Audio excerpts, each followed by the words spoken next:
Hoy vamos a leer a una escritora mexicana que se llama Guadalupe Nettel.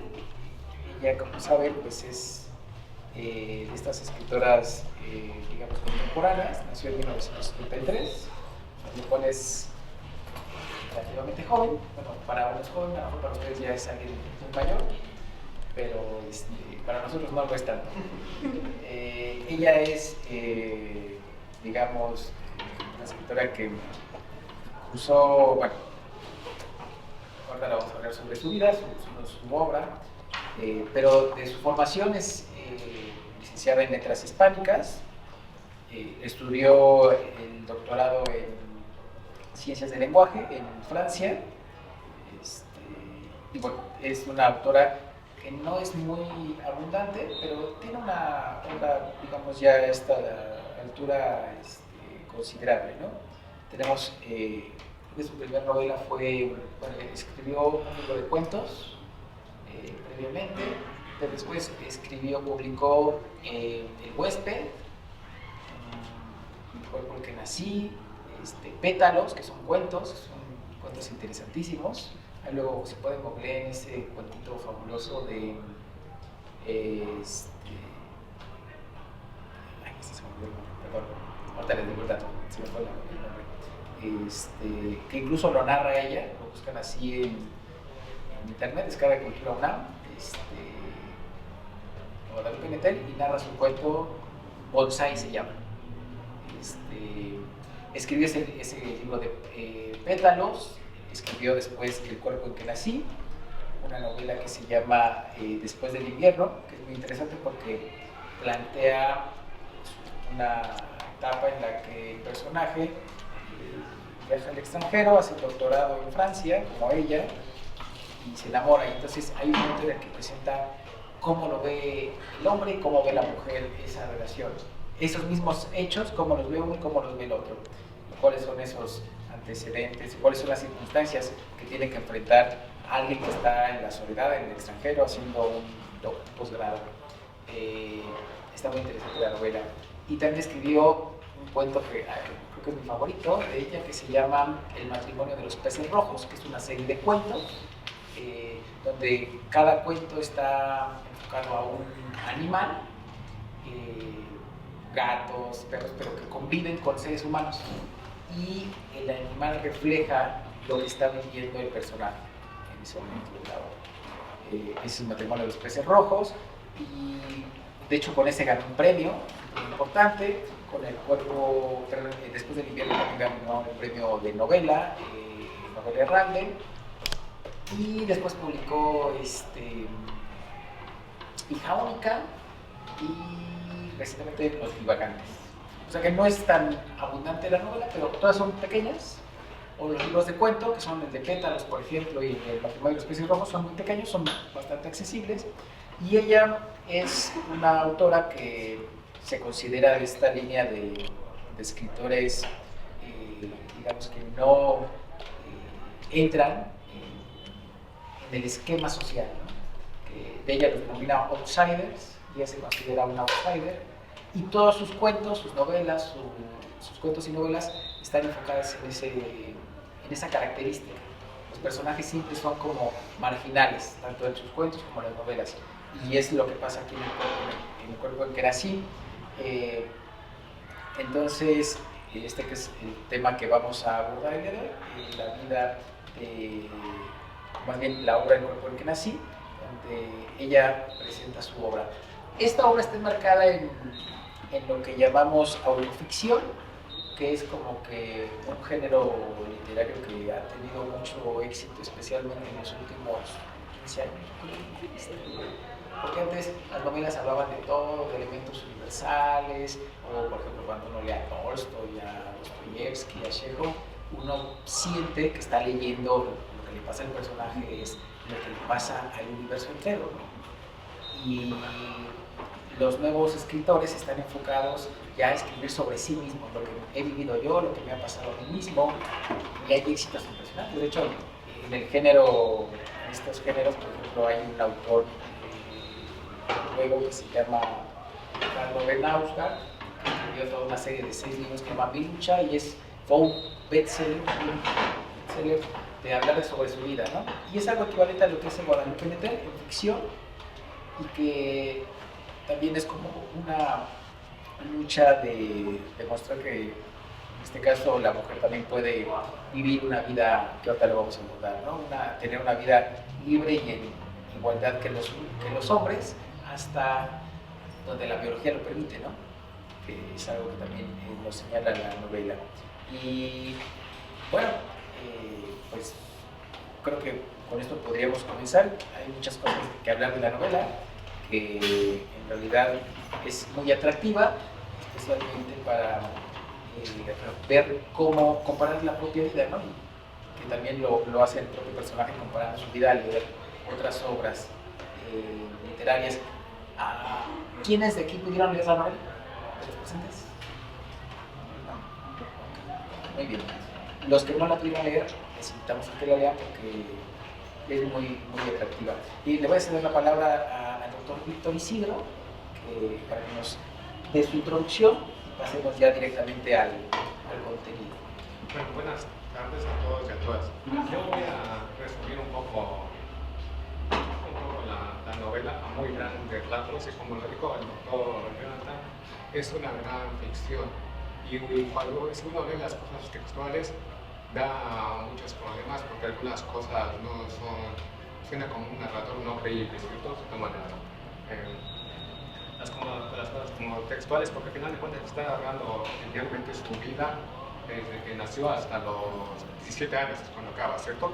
Y principalmente su niñez y su adolescencia, donde pasan muchas cosas y ella decide experimentar muchas cosas. Y todo empieza nace con un problema físico en el ojo, ¿cierto? Y que cuando ella es consciente, no lo quiere aceptar, quizá la llega a ver las cosas de otra manera y ser como de vista corta. Pero eso es una metáfora, no de vista corta físicamente, sino de vista corta también, socialmente, ¿cierto? Y eso no debe aceptarse, y la novela en realidad se acaba cuando acepta su problema físico, de ahí ya se vuelve de vista larga, ya su horizonte, uno acaba. Es solamente una metáfora, pero también es una crítica a los sistemas de educación, tanto al mexicano como al francés, ¿cierto? Y también incluso su mamá y su abuela representan diferentes sistemas de educación. Ella accedió a un sistema de educación privilegiado, ¿cierto? Porque siempre fue a las mejores escuelas, tanto en México como en Francia. Y es una gran crítica a esta generación, principalmente a la generación de su mamá, a esta generación de los 60, ¿cierto? De la forma en que intentaron buscar educar a sus hijos. Eso sigue siendo una crítica actual y se vuelve como una espiral, porque una gran preocupación es cómo educar a tu generación, ¿cierto? Es una generación que está presente en cómo educar a los que tienen hijos y cómo un padre debe educar a sus hijos, ¿cierto? En algún momento de nuestra vida, los hijos pensamos que nuestros papás son injustos, ¿cierto? Y los papás enfrentan ese problema. Ella narra el gran fracaso de su mamá, ¿cierto? Y de cómo educarla, en cierta medida también el fracaso de su abuela. Creo que también buscar alternativas como irse a otro país y pensar que hay un mejor modelo de educación como en Francia, también tiene sus problemas, ¿cierto? Ella consideraba mejor. En un sentido se vuelve como un problema de medicamentos que siempre va a estar, ¿cierto? ¿Cómo educar a la? Porque también Víctor Hugo lo ocupó, el realismo ruso también lo tenía presente, cómo educar a las nuevas generaciones, y este problema que el vínculo entre padres e hijos va a estar presente. La mayoría de los personajes, ella crece en los 70 y los 80 en un ambiente social que es una clase de media alta, ¿cierto? Eso está muy claro, en su descripción, que ella hace mucho énfasis en lo físico y en que ella es blanca, ¿cierto? Y que su hermano es rubio, y describe muchos personajes así, ¿cierto? Pues se mueve en ese ambiente. La mayoría de los personajes importantes son mujeres, no sé si para bien o para mal, porque en un sentido como Nabokov, por ejemplo, tuvo una crítica a Dostoyevsky que dice que no le gustaba a Dostoyevsky porque la mayoría de sus personajes no estaban bien de la cabeza. Que no le gustaba ese tipo de escritores, decía Nabokov. O sea, a muchos sí les gusta precisamente por eso, pero Nabokov dice que no. Aquí también la mayoría de los personajes son mujeres, pero también no, o sea, no tienen algún problema. ¿Cierto? No estoy diciendo que sea mal, pero o sea, su mamá no está bien, ella también no está bien, los amigos no están bien. Entonces, los hombres aparecen de manera, digamos que, bueno, aparecen muchos personajes hombres, pero no son los más importantes en la adaptación de la novela. Su hermano es como lo contrario a ella, o lo consiente, o tiene mucha suerte, su hermano, pero le va bien, ¿cierto? O sea, por alguna parte, ya sea por destino o porque si lo quiere, le va bien. Y el único personaje que ella muestra más es su papá, ¿cierto? Tal vez vamos a descubrir por qué, no sé, su papá que a la cárcel, va a la cárcel siempre lo ve como una gran figura, que lo escribe siempre muy bien. Pues sería el gran, para mí, el resumen de la novela, antes de pasar a preguntar su opinión de qué les pareció a los que la leyeron, me gustaría leer un párrafo de la novela, donde habla de la generación de su mamá, que fue en la década de los 60, que dice que porque después su mamá, para ella, después de una educación que le dio liberal, fue a ser conservadora, y también no estoy diciendo que se encuentre todo tipo de vida de la mayoría de las personas, que cuando uno es joven para mucha gente es así, cuando uno es joven es más liberal, cuando uno ya se torna mayor es más conservador. Muchos lo asocian también con la energía, que cuando uno es joven quiere toda la energía, y ya cuando uno es mayor ya está cansado, ¿cierto? Sí, pero es un tema importante discutir qué pasa con, o sea, tal vez gente que se mantiene, ¿cierto? Sí, claro. Pero es difícil, ¿no? O sea, que una persona adulta se mantenga en esa liberalidad, ¿no? No imagino un viejito de 90 años siendo tan liberal como a los 20, ¿no? Yo no sé si alguien de aquí se considere muy liberal, pero imagínense cuando tengan 80 años y van a tener el mismo ímpetu y las mismas intenciones, ¿no? Como una vez creo que describió muy bien esta Dayana Anayeli, que le dijo, ojalá tuviera tu edad y pudiera pegarle así a la piñata, ¿no? Ojalá tuviéramos esa energía, ¿no? Pero a veces no se puede. Entonces, pero es claro que el tiempo tiene que ver, ¿cierto? Entonces, cuando inician ya también cuando le dicen, no, hubiera tomado más riesgo, ¿cierto? Hubiera hecho esto, porque uno no sabe, ¿cierto? El propio Borges, sí, ¿no? Sí. Que decía, ojalá hubiera, si volviera a vivir, yo cuando viviría más. He dado clases, siempre he dicho que algún día voy a recordar a todo el grupo, ¿cierto? Con 3 discotecas, 30 años, ya no hubiera ido, ¿cierto? Ya son cosas que dependen del tiempo, ya cuando ya pasó lo digo, ¿cierto? Pero tal vez en este momento pero sería un gran problema, ¿no? Iban a comer o así. Pero ya cuando no pasó nada, digo, lo hubiera hecho. ¿No quieren incorporarse acá adelante? Es que, bueno, para los que no han venido a nuestras sesiones, la intención de este es que estamos en círculo porque todos participamos, digamos, nosotros iniciamos obviamente la sesión porque la coordinamos, pero estamos hablando de lector a lector, no somos expertos en literatura, simplemente somos lectores, como mencionamos a la lectura, que a veces la afición a la lectura es más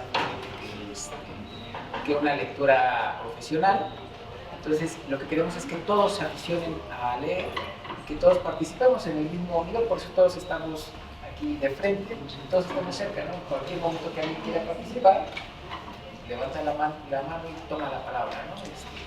Porque ese es el fin, que todos leamos y todos nos enriquezcamos, como que entendamos. La idea es que al leer, estamos leyendo prácticamente puras novelas, vamos a leer algunos cuentos, pero en general lo que buscamos es que contrastemos la realidad con la que vivimos y veamos qué podemos obtener de ahí, ¿no? Incluso los que, bueno, yo creo que la mayoría son estudiantes de economía, entonces, ¿qué más podemos encontrar respecto a nuestro quehacer como economistas? ¿Qué encontramos ahí? Que aquí hay mucha economía que no está en cifras, no está en gráficas, pero vemos esquemas sociales muy importantes en la novela, ¿no? vemos lo que nos decía hace un momento Víctor, cuestiones incluso sociológicas, de que ella describe que ella es blanca, su hermano es rubio, y su hermano siempre es querido, ¿no? por todos, incluso su abuelita lo adora, a donde llegan su hermano es, digamos que la atracción, porque es bueno, es rubio, es bonito, y ella como que, ella es castaña, es castaña oscura, y por eso no es tan agraciada, ¿no? Además que tiene ese defecto que ya nos describió Víctor, ¿no? En el ojo, que de hecho es el inicio de la novela, y ese, digamos que es el elemento neural de la novela, ¿no? Ese defecto en el ojo que tiene, que no le permite aceptarse, y hasta que se acepta, ya las cosas empiezan a fluir de manera natural en su vida, que ahí corta, ¿no? La novela concluye justamente cuando ella se acepta como es, así es, ¿no? Pero mientras tiene que pasar vicisitudes, y por eso ella se siente como marginada, ella misma se siente marginada, y también sus compañeros la marginan, le hacen un público. Rápidamente esta novela, les comento que está escrita dentro de, como mencionaba, de la autoficción, y si bien es una, perdón, a veces a mí también me pasa, se me interrumpe, de la autoficción, en la novela no es que, bueno, sí, ella plantea que es su vida, lo que ella vivió, pero es una ficción, ¿no? Damos, como lo mencionaba hace un momento el doctor Víctor, hay cosas como que no nos quedan, no nos son confiables o no son creíbles, ¿no? Pero cuando leemos una novela, por favor, para todos aquí pedimos que todos los lectores estén acá, por favor, damos crédito de que esto es real, ¿no? O sea, cuando vemos una película, cuando leemos un cuento, una novela, damos por hecho de que eso está sucediendo, ¿no? O sea, no estamos, podemos racionalizar y claro, criticarlo, lo cual está muy bien, pero de entrada damos por hecho de que existió Guadalupe, que existieron sus papás, que existieron las hermanas Rinaldi, que una vez en la casa de sus papás pues tuvieron una aventura tremenda, viendo a sus papás, de los Rinaldi. Es cómica, la verdad la novela es muy cómica, es divertida en algunas partes, en otras muestra lo que uno enfrenta, ¿no? Lo que uno tiene que enfrentar, la marginación, el dolor, la agresión o la soledad, e incluso ver la soledad de los demás. Y es con lo que generamos la simpatía. Por ejemplo, relacionando un poquito sus temas, Adam Smith, ya ven que en la teoría de los sentimientos morales nos habla muy claro de cómo generamos la simpatía, ¿no? Porque hay algo que coincidimos, que nos agrada, que sentimos que podemos vivir eso mismo que está viviendo otra persona, y eso nos genera simpatía, y poco a poco nos empezamos a generar un vínculo con esa persona. Eso mismo pasa aquí, ¿no? Por ejemplo, con el personaje de Jimena. Bueno, me estoy adelantando y estoy brincando, pero simplemente quería mencionarles que podríamos comenzar como dando crédito, y ya luego hay cosas que la verdad que tampoco se nos hacen muy creíbles si las racionalizamos, pero dentro de la novela es válido, podríamos decir, ¿no? Entonces, pues si gustan, podemos comenzar a señalarnos cuáles son sus percepciones, sus inquietudes, sus emociones respecto a la propia novela.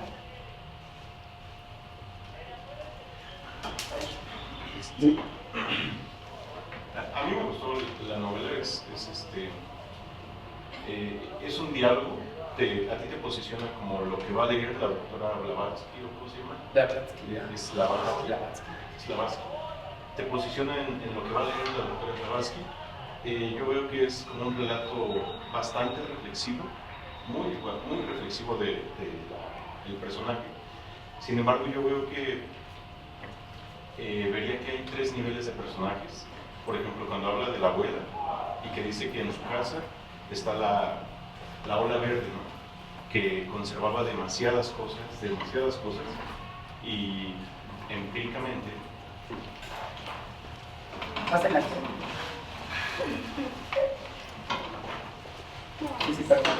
empíricamente podríamos nosotros ver a personas actualmente de la tercera edad que la abuela en ese momento, ella vivió la Segunda Guerra Mundial, o sea, ya en términos económicos y socioeconómicos, vivió la Segunda Guerra Mundial, y fue un periodo en el que se tenía que cuidar y guardar las cosas, por ejemplo. Y ella lo expresa desde su visión de niña, que a lo que yo entendí, fue su adolescencia que vivió con la abuela. La abuela nos demuestra como esa época en donde se te enseña a ahorrar, a guardar, a conservar, a preservar. De igual forma la mamá, sin embargo, papá y mamá son un poco más liberales, pero eso nos habla también de que ellos serían, ¿cómo se les conoce? Como baby boomers, los hijos de la guerra. No conocieron el periodo entre guerras, pero crecieron contra todo el nivel de conservadurismo que surgió entre los que vivieron la guerra. No me acuerdo cómo se les conoce esa generación. Me parecería que la chica es, no sé si generación X o un poco más antes, es un poquito más antes, pero no es baby boomer, la chica está. Nete, escribo. 73. Más o menos. Y yo veo en ella ya un personaje mucho más reflexivo incluso de lo que habría reflexionado la abuela, de lo que habría reflexionado la mamá, incluso cuando se va a la comuna hippie. Y que esta persona, enmarcada y marcada por su ojo y todo lo que está viviendo, es mucho más reflexiva, al grado incluso que va al psicoanalista.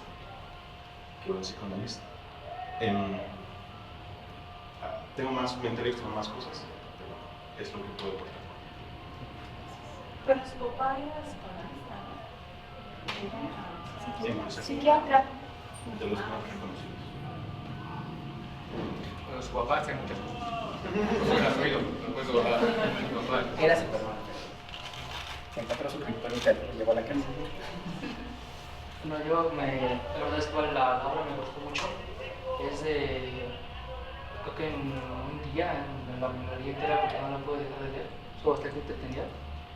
Y lo que yo creo que quiero destacar son dos citas que de hecho tengo apuntadas. Una es casi al principio y la otra es ya el último que dice. La primera que dice y que habla precisamente de los padres y de todo eso, dice: quizás en eso radique la verdadera conservación de la especie, en perpetuar hasta la última generación de humanos las neurosis de nuestros antepasados, las heridas que vamos heredando como una segunda carga genética. Aquí como la autora plantea de que de cierta manera de generación en generación se van pasando los problemas de los padres a los hijos y así hasta el momento, que nos ha servido por ejemplo para sobrevivir, sí, pero también para generar esa especie de neurosis de no aceptación o de conflicto. Y la otra es ya el último, que es un poco más larga, que dice: después de todo, doctora Sarnecki, las dudas no me dan tanto miedo. Poner en cuestión los acontecimientos de una vida, la veracidad de nuestra propia historia, además de desquiciante, debe tener algo saludable y bueno. Tal vez sea normal esta impresión continua de estar perdiendo el suelo. Quizás sean las certezas que tengo sobre mí misma y las personas que me han rodeado siempre, las que se están esfumando. Mi propio cuerpo, que desde hace años ha constituido el único vínculo creíble con la realidad, me parece ahora como un vehículo en descomposición, un tren en el que he ido montado a lo largo de todo este tiempo, sometido a un viaje muy veloz, pero también a una inevitable decadencia.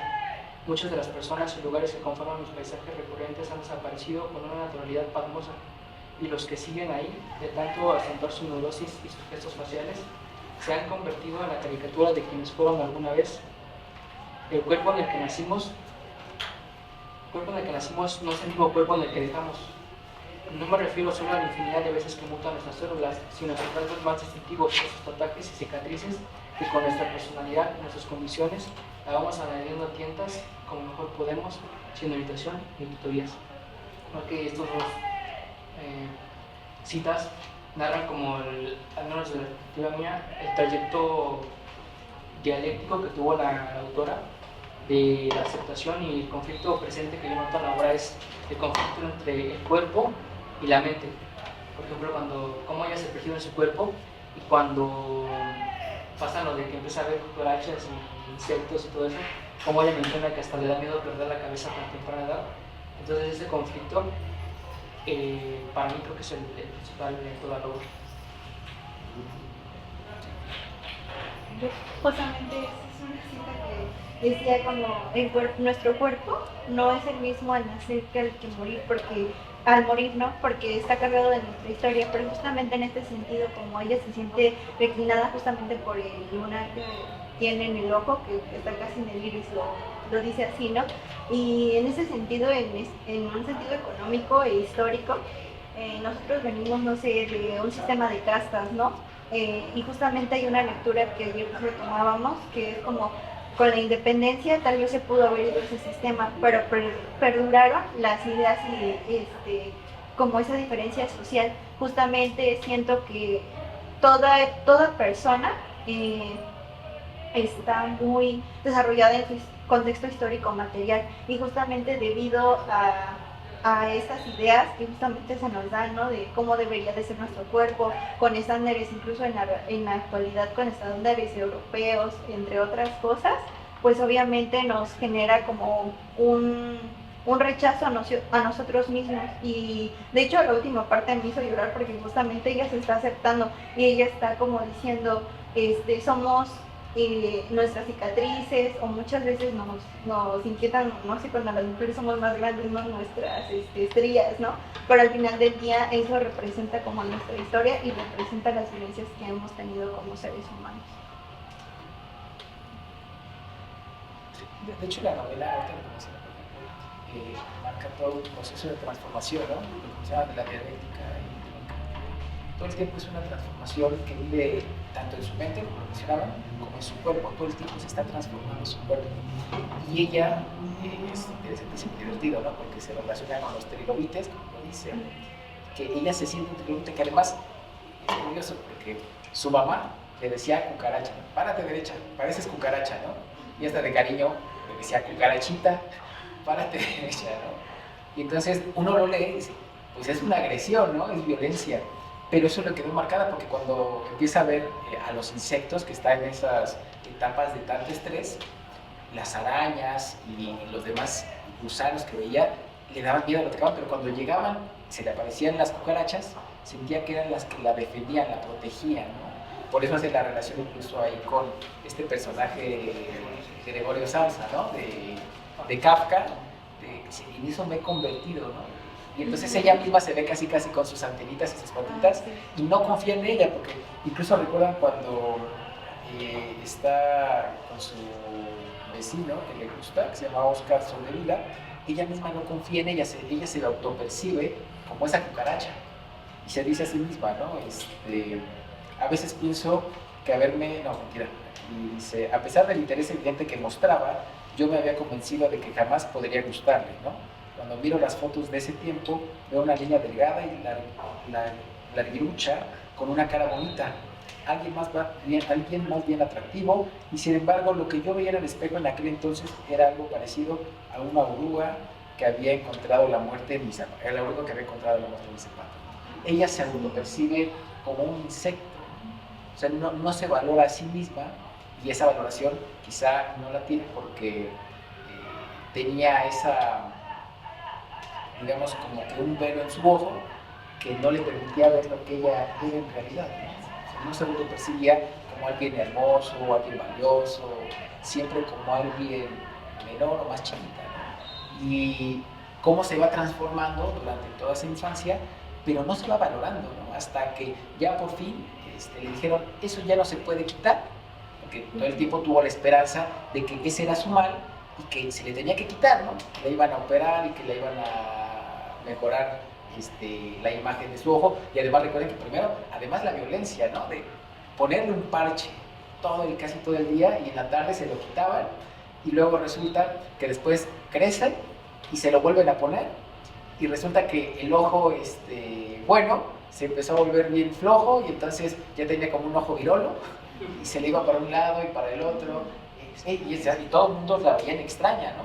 Y ella misma se va autopercibiendo como ese fenómeno, podríamos llamarlo. Entonces, ya hasta que por fin, digamos, ya le dice al médico, no hay ahorita alguna operación posible, así eres. Y ella dice, bueno, está bien. ¿Y qué es lo que hace cuando ya al final dice, bueno, pues así voy a quedar, ¿qué hacemos? Pues vamos de compras, ¿no? Y vamos, primero compro, luego existo.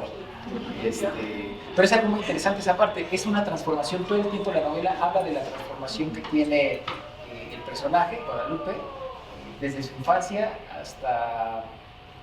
hasta los 17 años más o menos, que es cuando concluye la novela, y cómo es algo interesantísimo, porque incluso quizá por eso se ve uno reflejado, porque muestra cómo los fenómenos externos van moldeando mucho o afectan mucho la parte interna de sus papás, el abandono que ella sintió, el rompimiento, en el negocio vamos a hablar quizá de eso, de esos elementos que son muy importantes, que son conflictos que tiene y que son difíciles de aceptar, ¿no?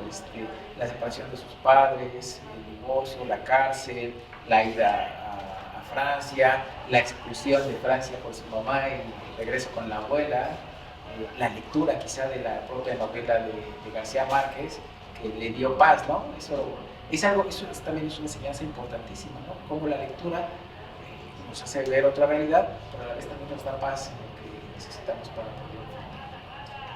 Bueno, sí, perdón. De contestar lo que estabas diciendo, que hay una generalidad. La sociedad nos dice cómo debemos de ser. Aparte, bueno, con todo la mercadotecnia, hay mucha mala información. Cuando nosotros nacemos, en el caso de Guadalupe Nettel, que nace con su lunar, desde el inicio ella hace cuentos para sus compañeros, pero ella no se da cuenta de ese don que tiene, de eso, pues esa parte tan bonita de ella. Entonces ella entra como yo no soy igual a ellos, porque tengo una diferencia. Y como lo decía, ¿no? Hasta el final que lo acepta, entonces ella fluye. Pero eso nos viene a la sociedad como de forma general. Generalmente todos somos así, no nos vemos lo bonito que tenemos, siempre estamos como que viendo a nuestro alrededor. No nos fijamos en lo que en realidad nosotros somos para poder dar y aceptarnos como realmente somos. Bueno, eso complementando lo que dices. Y eso tiene, perdón, enseguida, eso tengo un momento importante, ¿no? Porque sentía que los demás compañeros la iban a acribillar cuando terminó de leer sus cuentos y resulta que se volvió el ídolo, ¿no? Del salón. Ahora escribe otro cuento donde aparezca yo, ¿no? Como el héroe. Perdón, adelante. Sí, también dentro de ello, cuando ya ves que también hay otras personas con alguna discapacidad, se puede decir, como lo que pone en la historia, ¿no? Cuando encuentras estos ríos con el área de Polino, una glicemia, prácticamente un enano, pues realmente paralítica, ¿no? Entonces esa parte ya como que también de alguna manera sobrepesa, ¿no? Si ella tiene un problema en el ojo, bueno, pues es corto a lo que ve con los demás, ¿no? En este caso con los niños. Pero también algo que, retomando como este tema dentro de ese marco histórico, lo que está sucediendo para aquella década, por ejemplo, los golpes de Estado en Sudamérica, ¿no? Esa convivencia con estos niños, sobre todo con Jimena, ¿no? Bueno, su familia, que pues, por alguna razón están acá en México, exiliados, exactamente. Y eso también hace que finalmente ella, si bien por ahí señalaba, ¿no? Que algo que a ella le gustaba mucho pues era el pueblito de ficción, o bueno, de terror, y también de pobre, ¿no? Pero ella, para mí, desde ese talento psicoanalítico, pues era, desde luego, dentro de la psique, prácticamente saber que estaba viviendo, primero, un problema en el ojo, en segunda, el problema también de sus padres mismos, ¿no? Esta educación tan parecida ser liberal, o por ejemplo esta que le quiere su mamá inculcar cuando se divorcian, de irse a Sonora, y que finalmente dice, ¿qué pasa en este lugar? ¿No? Realmente pareciera ser que van en bien de un comunismo, una comunidad, en realidad tampoco es por ejemplo. Entonces, sí, muchas veces queremos vivir bajo un marco que la sociedad nos impone, pero pues muchas veces es algo interesante porque muestra también esos, por un lado, capitalismo como es, cuando los llevan a la comuna, resulta que todo es de todos, ¿no? Pero ese de todos, muestra que tampoco es tan de todos, ¿no? Porque el primero que gane es el que se lo queda, ¿no? Cuando llegaban al cuarto a dormir, resulta que le tocaban los peores lugares, ¿no? Porque ellos dijeron, no, ya tenemos una cama, ¿cuál? Y se imaginaban que iban a llegar y que iban a divertirse y que iban a jugar todos en toda la noche, ¿no? Directo a dormir y casi el que agarra primero el espacio es el dueño de él, ¿no? Y aunque nadie es dueño al día siguiente, vuelve a ser lo mismo y es una batalla constante, ¿no? Y por otro lado, pues también muestra cómo el sistema en el que estamos habituados, en el que ella vive, les da todas las comodidades, ¿no? Mientras tengan los recursos ya no tienes que pelear por nada, porque hay un sistema jurídico que defiende tus propiedades. Entonces, eso es algo interesante que muestra la novela en un ámbito de comparar sistemas económicos, ¿no? El capitalista y el socialista, por ejemplo. Algo también que a mí me llamó mucho la atención es que se nos muestra un algoritmo de vida, o sea, yo lo entendería así, que a partir de todos los insumos que ella comenzó a observar, cómo fueron formando su identidad, desde el hecho de nacer con la nubosidad en el ojo, desde el hecho de nacer con este tipo de padre, madre, con el tipo de abuela que la crió, todas las experiencias que empezó a adquirir, la identidad, cómo se le fue conformando a lo largo de su niñez o adolescencia y su juventud.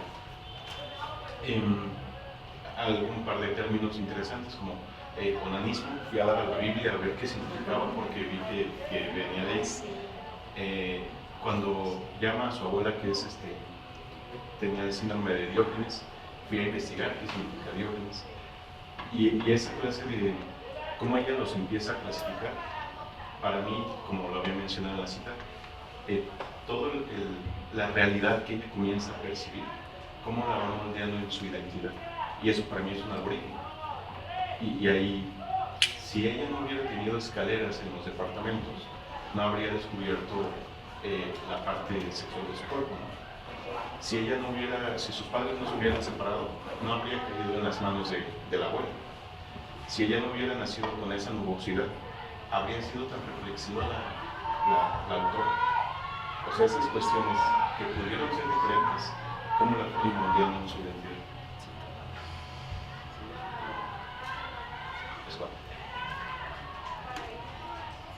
Yo creo que aquí la novela lo podemos relacionar con esa carrera de un niño a Marx, porque Marx dice que somos el resultado de las relaciones sociales, de la interacción entre las cuestiones sociales.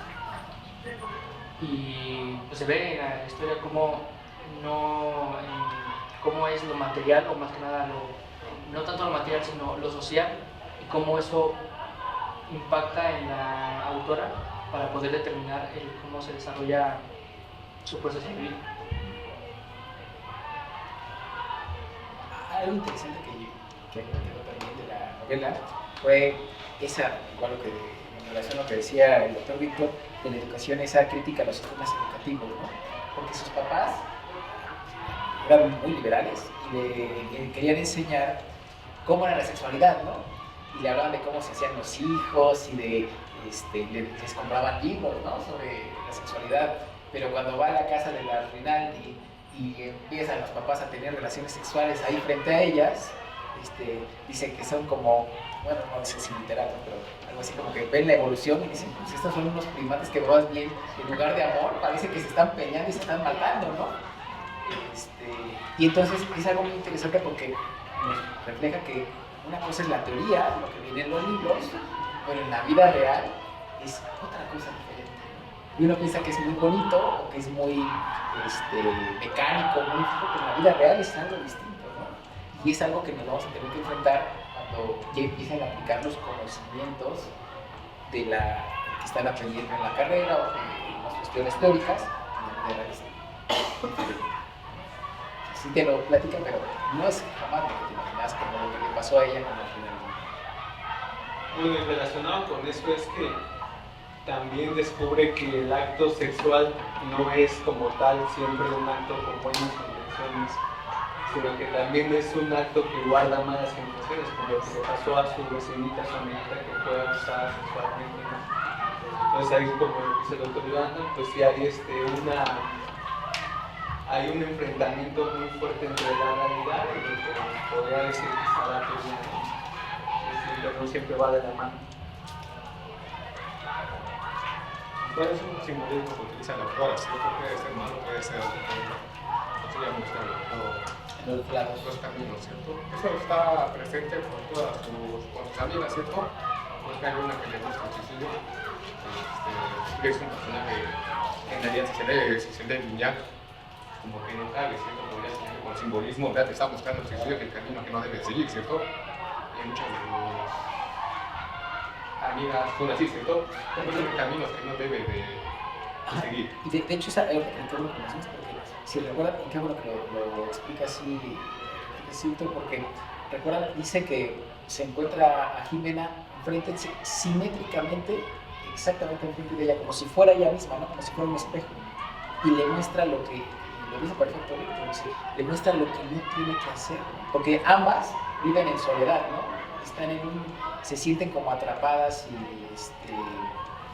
en esa dificultad de la vida que tienen que enfrentar, y le muestran lo que ella hace que no tendría que hacer. Y aunque le pide a la abuela que llame a los bomberos, pues ella ya lo muestra. Le muestra exactamente, como dice muy claro, le muestra el camino que no tiene que seguir. Perdón, mi capítulo. No.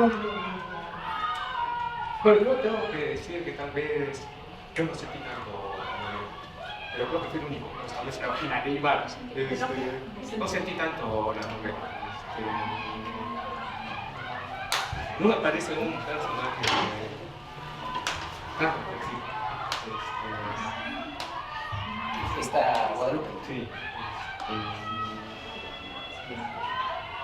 Pero podemos avanzar y describir totalmente el personaje de Guadalupe. Cómo es. A mí me pasó también lo que comenta el doctor, pero justamente yo tengo conflicto con lo que comenta usted en cuanto a que posiblemente no es una novela como real, ¿no? Lo comentaba que era una metanovela, y yo más bien la siento como un relato completamente genuino. O sea, siento que a lo mejor lo expresa de una forma como trabajada en la literatura, con palabras como bien estructuradas, ¿no? Reflexivo. Pero yo no siento que haya como tanta ficción en la novela. Entonces, por lo mismo, a lo mejor se siente como un poco diferente a algo que uno pueda leer, ¿no? En cuanto Otro tipo de ficción. a otro tipo de novelas y ficciones. Pero creo que sí es muy, o sea, como muy crudo, muy duro, y por eso a lo mejor no se siente uno tan como, pues sí, a lo mejor es conmovido, ¿no? Que de hecho, al yo sentirlo como realista, hubo partes que sí me tocaron, sobre todo por la parte de la relación con su mamá. Hay una parte en la que se comparaba su relación con la ballena de Moby Dick, ¿no? En la que decía que era como un tipo amor y odio, y que de hecho hasta el día en el que su madre muriera, ya pudiera a lo mejor como que sentir algo por ella, ¿no? Pero en ese momento, por la situación, era muy complicado. Ajá, exactamente. Entonces yo por eso le digo, siento que hasta ahorita que lo comentó, todo el tiempo que lo leí, lo tomé como un relato completamente personal de él.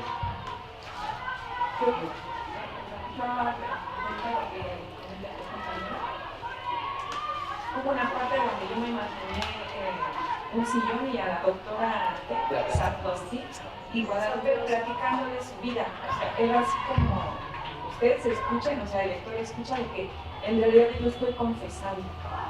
Y eso, bueno, ahorita que lo sé, hubo un momento en que yo sentí así como una realidad. Hay una entrevista que me compartió Envia, que decía la Guadalupe Repel, y ella dice que el personaje, o sea, no tenía sentido en realidad, ella sabe que no tenía sentido el personaje de la psicoanalista, la verdad que Blavatsky lo llama. Bueno, ella. Pero que lo que ella pretendió con ese personaje es hablar con el lector, decirle al lector lo que ella estaba pensando. Porque ella sentía que si como señala ella sentía que si nada más narraba lo que sucedía, como que se volvía algo impersonal. pero al decir doctora es como si le estuviera contando al lector. De hecho, como menciono, esta es una novela de autoficción y ella misma, bueno, recuerda que hay una parte donde habla de que conoce a Octavio Paz, ¿no? Que ojalá ella se iba así, ¿no? Y que fue cuando ella decidió que iba a escribir en español. Bueno, ella no es que quiera saltar, no quiero desviarme, pero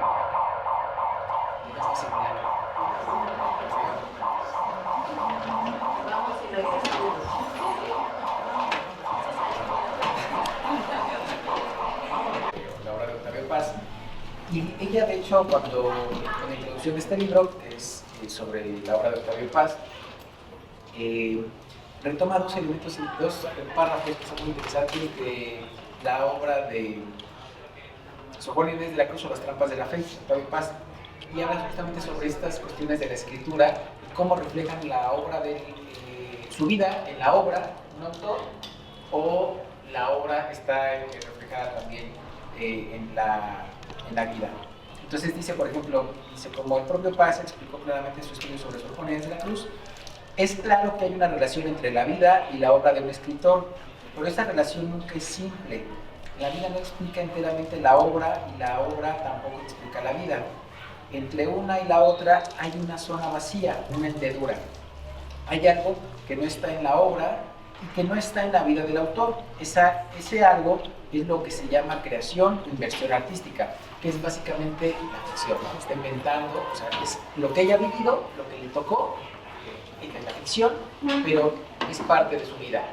Y hay otro fragmento que es muy importante, igual dentro del mismo libro de Sor Juana Inés de la Cruz, de Octavio Paz, que dice: el autor escribe impulsado por fuerzas e intenciones conscientes e inconscientes, pero los significados de la obra, y no solo los significados, los placeres y sorpresas que nos depara su lectura, nunca coinciden exactamente con los impulsos e intenciones. Las obras no responden a las preguntas del autor, sino a las del lector. Ojo, les repito, las obras no responden a las preguntas del autor, sino a las del lector.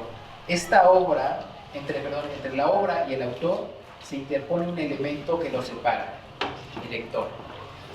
Ellos hacen una ficción y de su propia vida, ¿no? Que es lo que hay una literatura muy abundante actualmente de la vida que les toca vivir a los escritores, ¿no? Está de moda, miren, este es un caso. Pero entre lo que realmente sucedió y lo que ella ficciona, lo que realmente importa es lo que cada uno de ustedes encontró, ¿no? En su vida. Las preguntas que ella se hace al inicio y las preguntas que le hacen constantemente es algo interesante, porque ¿a quién le hacen las preguntas? A la doctora psicoanalista, la Blavatsky o como se llame, pero en realidad se les está haciendo a ustedes. Y ustedes le hacen la pregunta al propio libro. Entonces, ese es quizá como este enriquecimiento que tenemos y que decía incluso Borges, ¿no? ¿Se acuerdan cuando, bueno, se estudió en el curso pasado, lo que nos decía, ¿no? Que la obra excede al autor. El autor escribió el libro y ya lo que nosotros interpretemos o vemos reflejado o lo que nos explica en nuestra propia vida, eso ya no está en manos del autor, ya está en manos nuestras. Y es lo que señala Octavio Paz y que retoma la propia Guadalupe Nettel respecto a la misma. Entonces, creo que es algo que es valioso, que podemos reflexionar, que lo que encontramos en cada una de las obras que vamos a ver en este seminario nos van a dar respuestas a nosotros. Verlo como, ¿qué me quiere decir a mí? Pero también, ¿qué yo encuentro? ¿Qué? Porque ahorita el autor no tiene la capacidad, por más sabio, más inteligente, no tiene la capacidad de saber qué es lo que nos va a responder a nosotros. Entonces, quizá ese es nuestro papel como lectores, descubrir qué me está diciendo a mí la obra. Justo esa parte me llamó la atención del comportamiento de la mamá, ¿no? De ya cuando hay una separación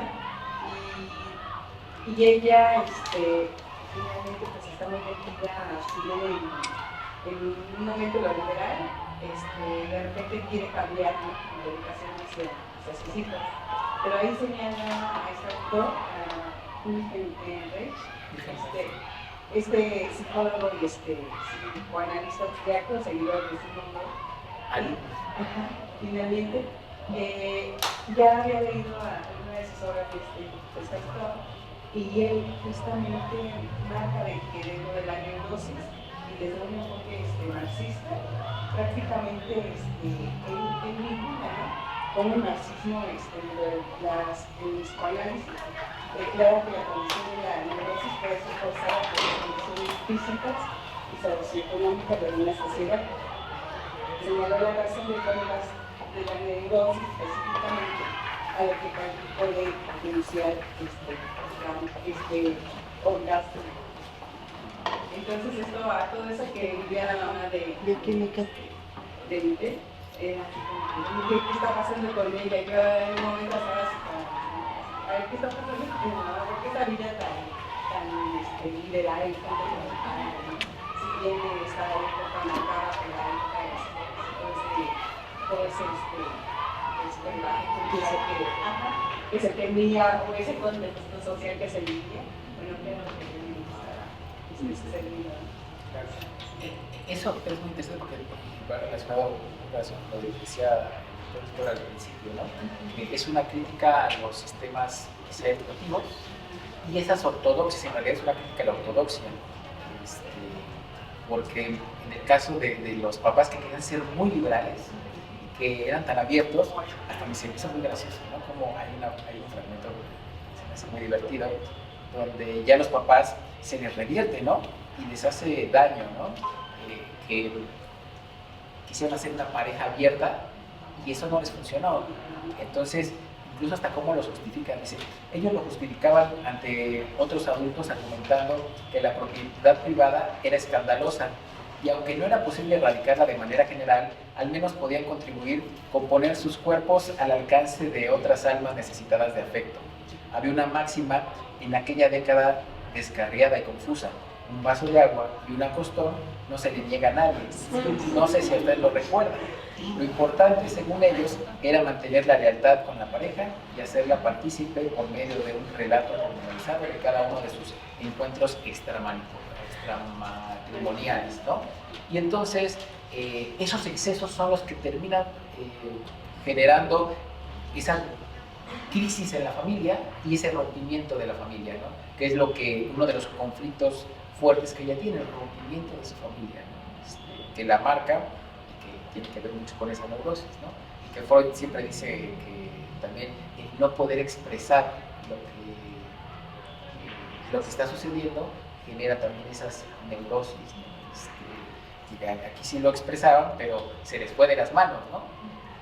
Se me hacía muy divertido. La novela en realidad tiene muchos aspectos divertidos porque los vemos así lo escribe, pero yo imagino que en el momento no han de, no sé, decirlo, es como cuando uno sufre una tragedia o un accidente o algo, y en el momento es una tragedia, ¿no?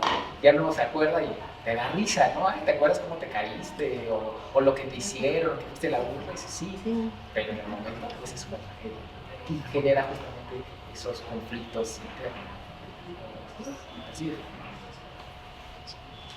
De hecho, hay una parte, si no mal recuerdo, se llama Ricardo, cuando salen de la comuna hippie, de la comuna allá en Sonora, creo que sí, Sonora, en la que describe que el jefe de la comuna veía con especial agrado erótico a la mamá, ¿no? O sea, ella hace esas observaciones y habla sobre la propiedad comunal. Sin embargo, yo veo ahí, no sé si decirle, unos guiños de la autora respecto a la propiedad privada, y que la propiedad privada comienza cuando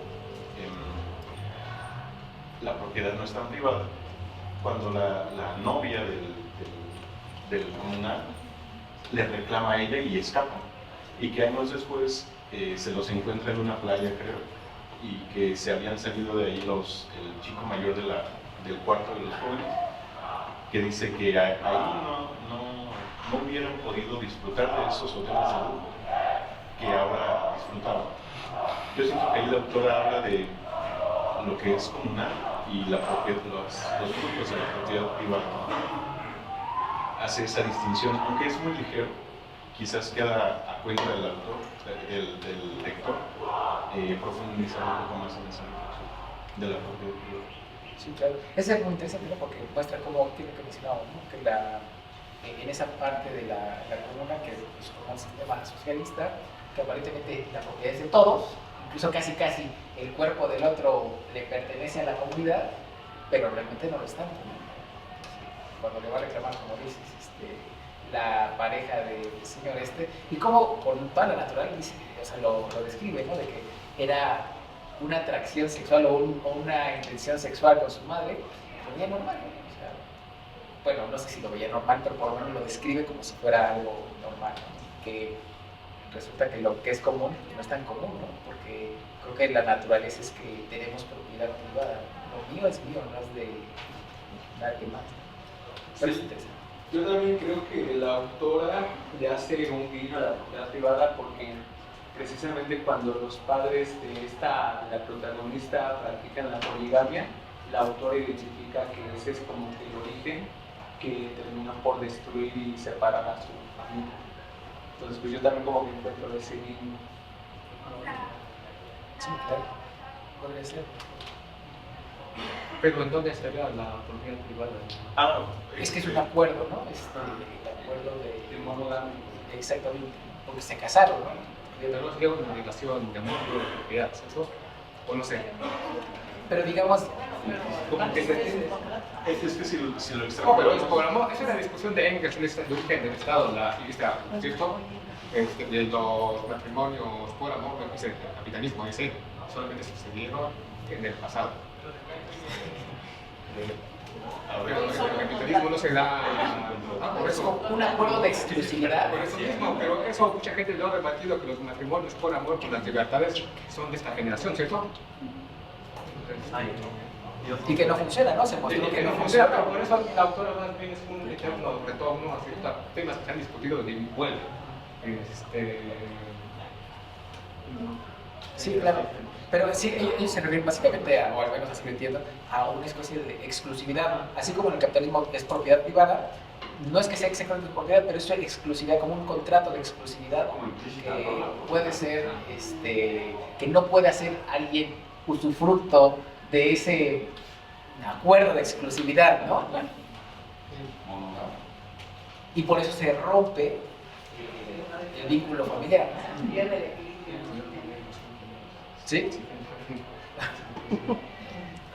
Yo creo que hay más que nada igual a la autora, o yo lo interpreto de esa manera, que es igual una crítica a que todas estas consecuencias de la propiedad privada de eso no es que sean naturales o inherentes del hombre, ni que por naturaleza sea eso lo natural, sino que el mecanismo en el que estamos inmersos es el que nos hace normalizar el hecho de que la propiedad privada, de que poseer, porque básicamente los matrimonios en ellos es poseo a otro sujeto.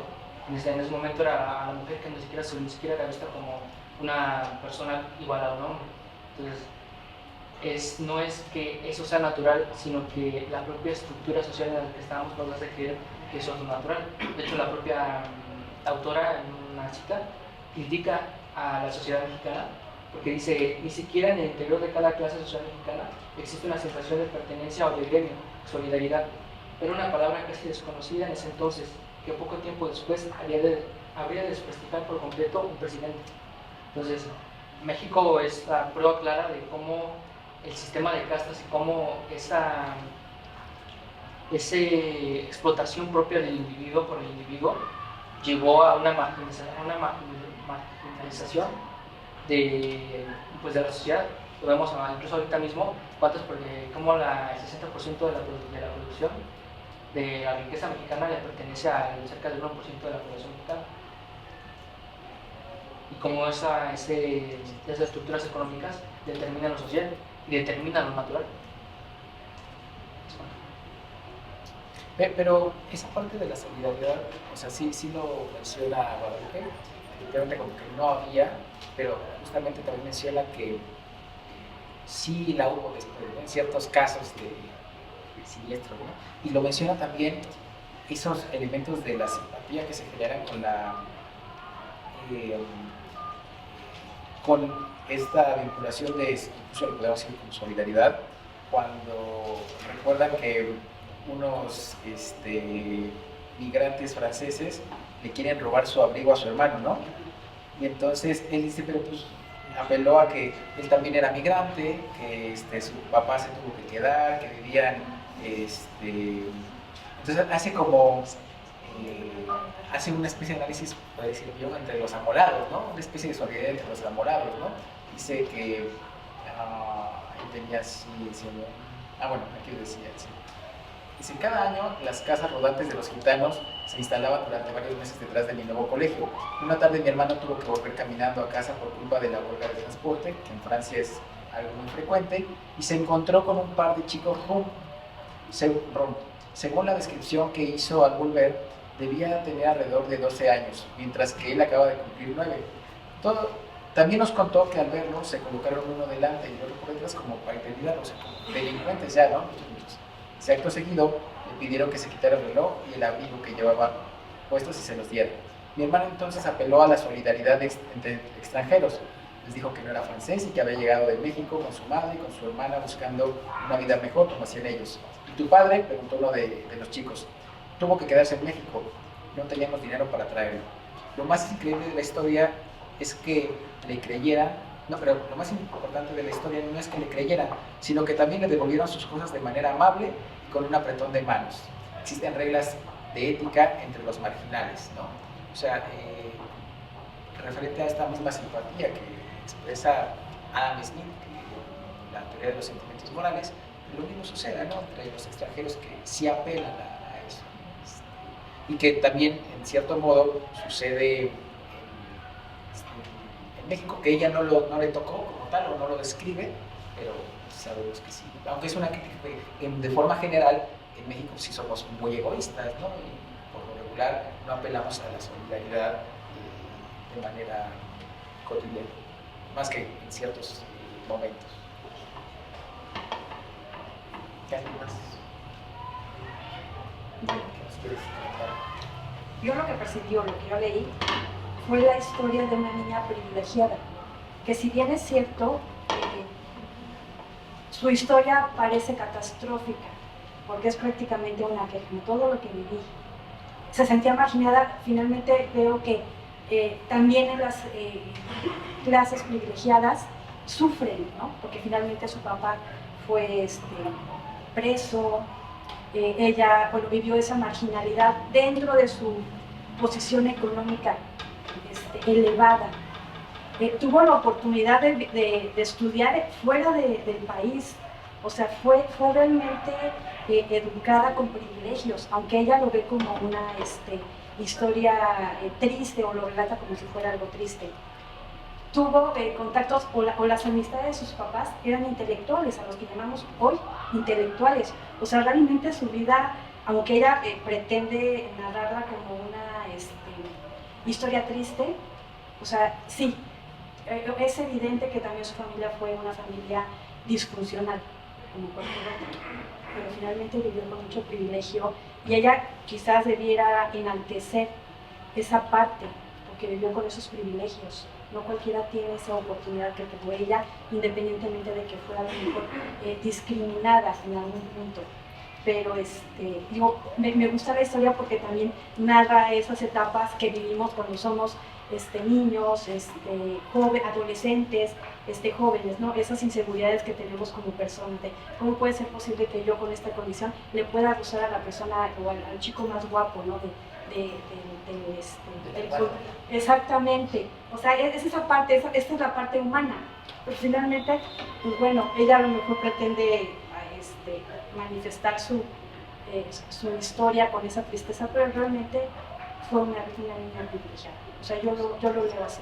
Me agrada, o sea, a lo mejor en algún punto me identifico como esa parte marginal, ¿no? Que a veces tenemos esas inseguridades, pero finalmente, o sea, no enaltece lo importante de la vida, ¿no? Y al final, bueno, no me gustó el final, porque ella debió haber manifestado esto, que con todos esos tropiezos, con todas esas problemáticas que tuvo en su familia, pues realmente le fue bien, o sea, tuvo muchas oportunidades. Ella no sufrió, ella no tuvo el problema de, ¿y ahora qué voy a comer mañana?, ¿no? Pero ahí tengo una vez una conclusión respondiente. Bueno, pero... Por ejemplo, de que se fue de compras, ¿no?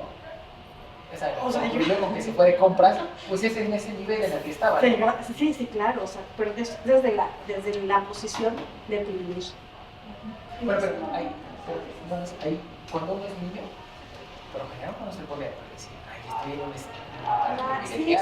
Sí. Uno simplemente le toca vivir y uno dice, ay, esto estoy viviendo y es duro o es agradable. Entonces uno dice, pues estoy en un privilegio, ¿no? Porque los otros están...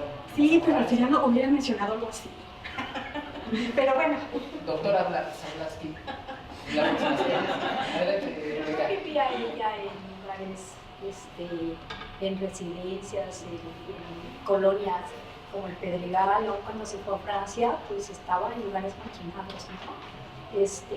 Ahora, desde un principio se ve el sufrimiento de la niña, ¿por qué? Pues porque trae un problema en su ojo. Y creo que los que no han pasado por una situación así, por eso es que a lo mejor no les llamó la atención ni se les hizo interesante, ¿no? Gracias a Dios que todos aquí estamos bien. Yo tengo 2 nietas y una de ellas nació con manchas en los ojos. Es una preciosura de niña. Y la mamá me dice, no va a ir mi hija a la escuela. ¿Cómo que no va a ir? Es que mira, le van a hacer bullying, es que le va a pasar por esto, va a pasar por lo otro. Entonces la mamá se está adelantando, ¿no?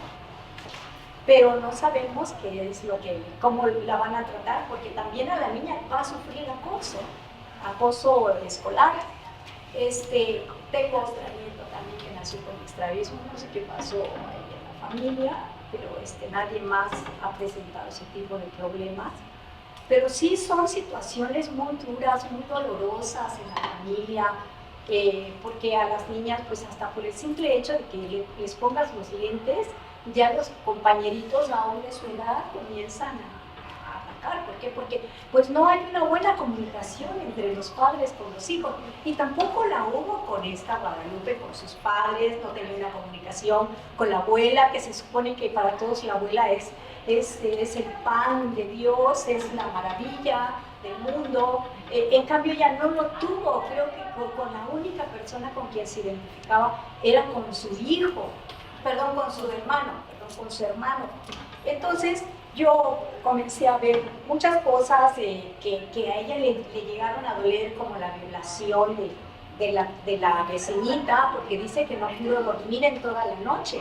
O sea, era una niña que tenía mucho sufrimiento. El ver también el abuso sexual de la vecinita, el asesinato de la otra compañerita, de la otra vecina.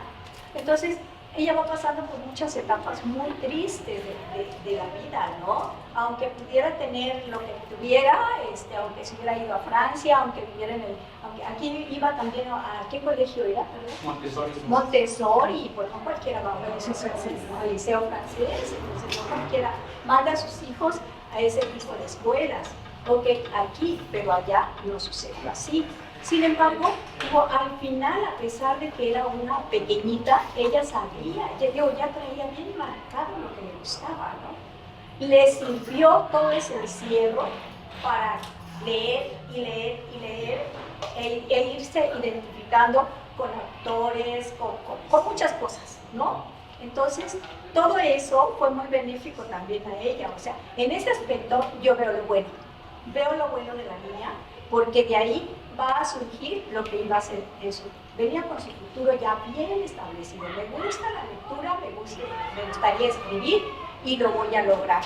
Sin embargo, ella al final del libro, que no se ve que ha superado totalmente toda su situación, porque a los 17 años ella ya había sido mamá. Entonces esto, que le pase a una niña de 17 años, pues perdónenme, pero digo, no es camino. ¿Quién había sido mamá? Guadalupe.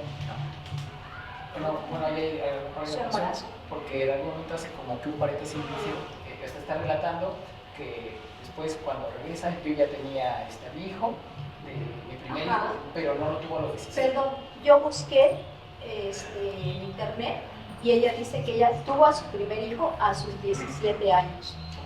Pero El hijo narra desde que nació hasta su 13 adolescencia, años. ¿cierto? Pero fue escrito cuando ya era grande. Entonces, Sí, claro, pero, ajá, o sea, y como es dependiente del tiempo, ves discusiones que entiende cuando ya era grande, ¿cierto? Porque no lo escribió exactamente, o sea, ves discusiones, las discusiones de la sociedad y todo eso, de la educación, solamente las llega a entender cuando fue grande, las grandes críticas, y están ahí. ¿En su autobiografía? No, no es toda novela es ficción. Ah, no, pues no, Es una ficción. pero o sea, ya fuera de lo de la novela, cuando yo busco en internet a qué edad ella había tenido su primer hijo, ahí aparece que a los 17 años, por eso es que me atrevo a mencionar esto. Bueno, ahí eso está bien, pero en el periodo que se describe en la novela, cuando salvo la lista que dice que sí ya había sido tenido su primer hijo, no había sido, ella no dice que fue mamá. No. Aunque haya sido mamá a esa edad. A esa edad, o sea, ¿qué es lo que quiero decir?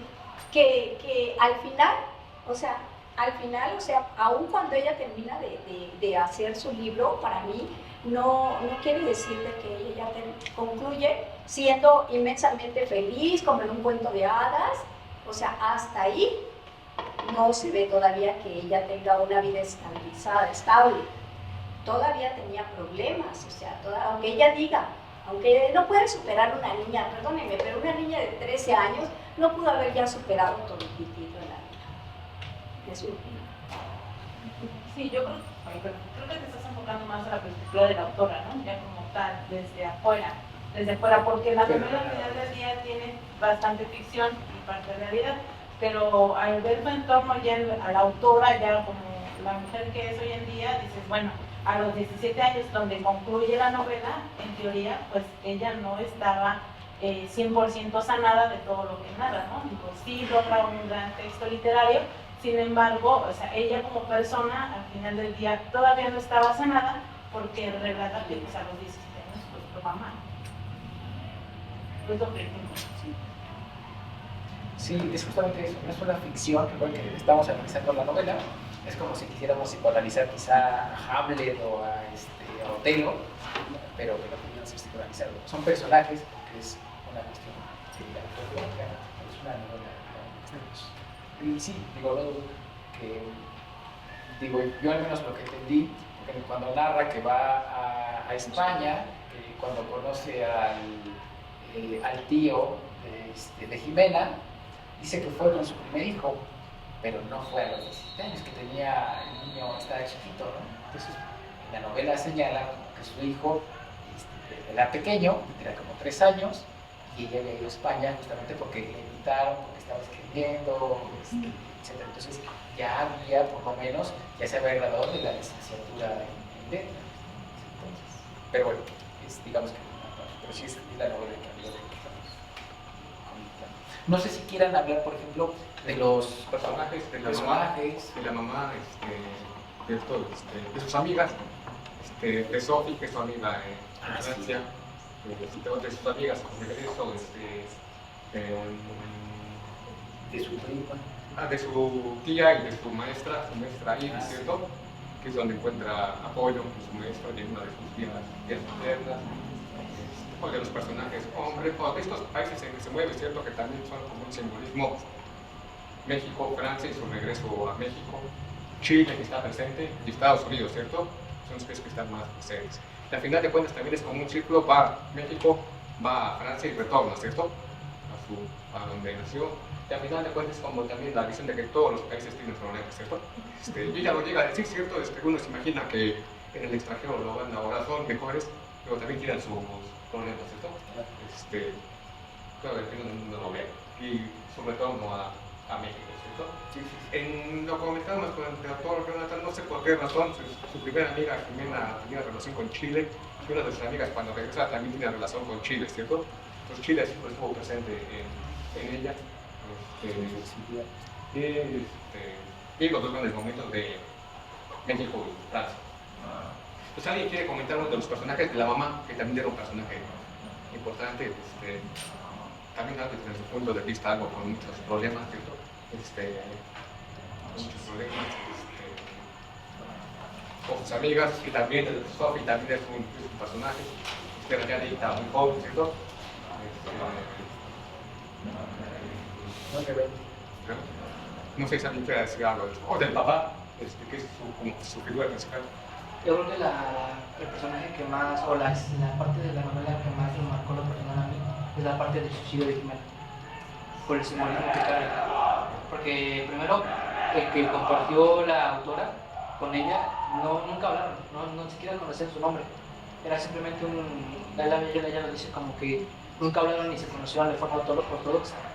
Pero la parte del suicidio, cuando viene, el primer simbolismo que yo noto es cuando ella dice, entonces me di cuenta que la imagen del incendio no era la habitual, no era como de esa cuando sale como si se quemara la casa, sino que era una especie diferente de fuego. Y aquí dice, las llamas formaban una silueta semejante a la de un árbol de luz. Y este árbol de luz, la propia autora ya menciona, creo que los árboles en la novela, no sé si se dieron cuenta, ella tiene un árbol favorito donde vive. Y entonces el hecho de que el suicidio de Jimena represente un árbol de luz, ahí para mí tiene un trasfondo más simbólico de cómo ella, incluso al final de ese propio párrafo, dice que alguien, por lo que todos ayudamos con los diarios, de que una chica se había suicidado, y que alguien pronunció la palabra esquizofrenia, por lo que dijeron a que la chica Jimena tenía esquizofrenia. Y esta Guadalupe dice, para mí la explicación era simple. Jimena había resuelto escapar de una vez por todas del cautiverio de su vida. Si ella no procesa el suicidio de su amiga como algo malo, sino como una solución a su cautiverio.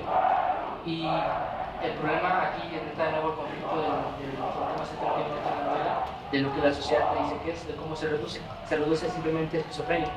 Yo lo achaco a una frase que dice Dostoyevsky en uno de sus libros, que es las razones que damos de las cosas que hacemos son infinitamente más complejas de nuestra explicación posterior a ellas.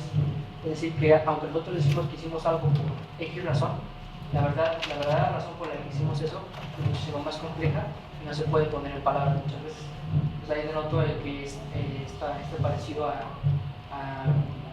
cuando se suicidó de Jimena y el peso que tiene y el peso que tuvo el personaje de Jimena en Guadalupe, porque también llegó a donde ella más se sentía sola cuando empezaba a ver los bichos y las cucarachas. A muchas personas no les gusta hacer que se introduzcan suicidios como en las novelas, ¿no? Pero Dostoyevsky siempre tenía alguien que se suicidaba, por ejemplo, ¿cierto? Y para muchos también no les gusta por eso Dostoyevsky, cómo también se puede suicidar. Pero hay gran simbolismo, Dostoyevsky siempre también tiene gran simbolismo en los suicidios.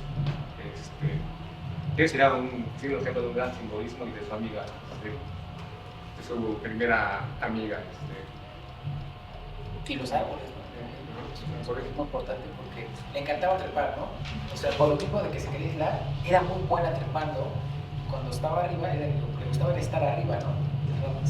Ver desde distintas perspectivas las cosas, de cómo lo vemos. Y al final de cuentas, pinta el árbol, ¿cierto? Sí. El árbol, ¿cierto? Cuando su regresa a Chile. Cuando va a Chile. El árbol otra vez presente.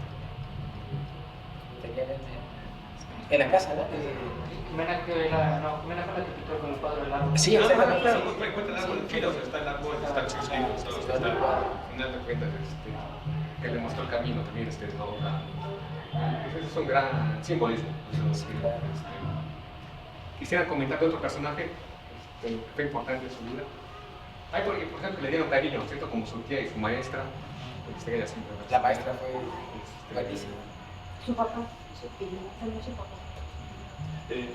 De la mamá yo tengo algunos comentarios. Es un personaje, la verdad, bastante complejo, porque en su periodo de la infancia, cuando ella escribe y dice que comienza a escribir novelas o cuentos cortos en los que mataba a sus compañeros y ella pensaba que la iban a buchear y así, la mamá se presenta como un personaje que bastante abierto, bastante liberal, y sin embargo la corrige en la postura de cucaracha, que dice ella, yo ni siquiera sabía que me encorvaba o que la curvatura era muy baja, muy pequeña.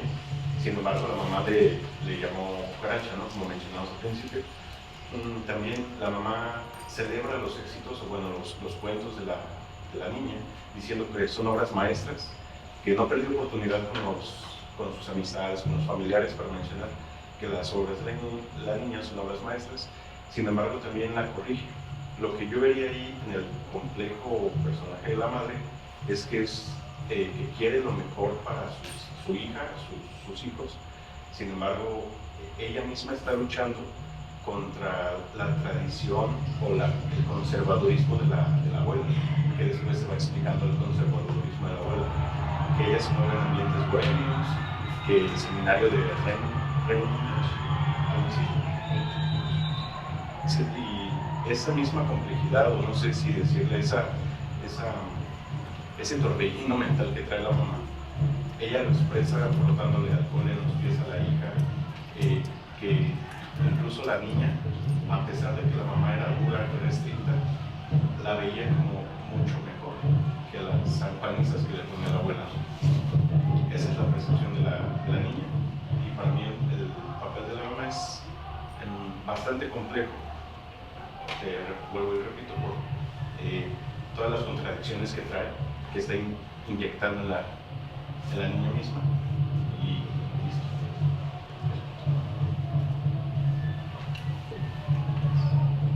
El caso de la abuela también es interesante, ¿no? Es una contradicción tremenda. Y muy curioso, porque es la mamá de su mamá, ¿no? Su mamá es bien liberal, que le pone las sanjuanizas, y la abuela, hasta donde recuerdo, no la golpea, ¿no? Pero la trata mal y la discrimina respecto a su hermano, y eso le duele más que las sanjuanizas que le daba su hermano. Y entonces se siente todavía más marginada. O sea, llegaban de jugar y a su hermano lo felicitaba por llegar sucio y jugando y manchado, y ella le quitaba incluso la palabra, ¿no? Le hacía la ley del hielo, como ella lo describe, ¿no? Le hacía la ley del hielo y me iba a cincelar a la cama, y entonces pues ella se sentía no querida, se sentía pues, excluida, ¿no? Y la abuela pues era muy conservadora, hasta incluso, bueno, la mayoría de aquí ya no conoce el manual de Carreño, pero si algún día lo llegan a encontrar en los libros viejos, van a ver que en realidad efectivamente habla de carrozas, ¿no? Cómo se tiene que comportar uno, cómo tiene que bajar la mujer de la carroza. Hay cosas todavía que son muy útiles, ¿no? Como emplear las cucharas, los cuchillos, cómo comer, algunos platillos, la postura también, pero hay cosas que ya están muy, muy anticuadas. Entonces, y obviamente pues era con el tipo de la sociedad, la educación que se impartía en el siglo XIX. Entonces, es la educación que tiene la abuela, quiere la abuela que ella emule su papel. Pero sin embargo, hay un momento clave, ¿no? Cuando ella está más triste, en esa etapa de juventud, que recuerdan que ella se va a jugar fútbol y empieza a encontrar como que ese oasis reuniéndose con los demás, porque ahí muestra algo interesante. Ella es marginada, ¿no? Y entonces se siente por lo regular, busca aislarse, pero a fin de cuentas un ser humano no puede vivir aislado, ¿no? Somos seres sociales, y encuentra esa alegría o ese vínculo cuando es aceptada socialmente en el equipo de fútbol. Y entonces ahí se le dio el tiempo y disfrutaba, y resulta que se van a jugar entran a un equipo, a un club de fútbol, y no aceptan niñas, la rechazan. Y además me gustó mucho porque da unos argumentos muy interesantes, ¿no? Porque dice que no, que tiene que haber igualdad, y soy tan buena como ellos, y no la aceptan, ¿no? Entonces está llorando, y cuando más está triste, resulta que llega la abuela y le pone la mano en la espalda. Y resulta que es quien la ayuda, hace la carta y la aceptan en el equipo de fútbol. Perdón, pero eso fue porque también la maestra influyó mucho cuando habló con la abuela.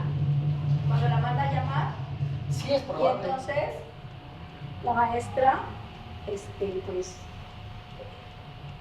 creo que no le externa en el libro qué fue lo que platicó con ella, pero pues se deduce que elogió a Guadalupe, sí, claro, por todo lo que había visto en ella. Que es cuando le da el abrazo y le da un beso, ¿no? Su primer abrazo. Y ahí fue el cambio de la abuela. Bueno, cambio no, porque de más adelante sigue diciendo que mantuvieron esa relación muy ríspida, ¿no? Incluso cuando regresa, ya que la excluyó su mamá, que la mamá la regresó de Francia, ya dice que ya su relación fue más llevadera, ¿no?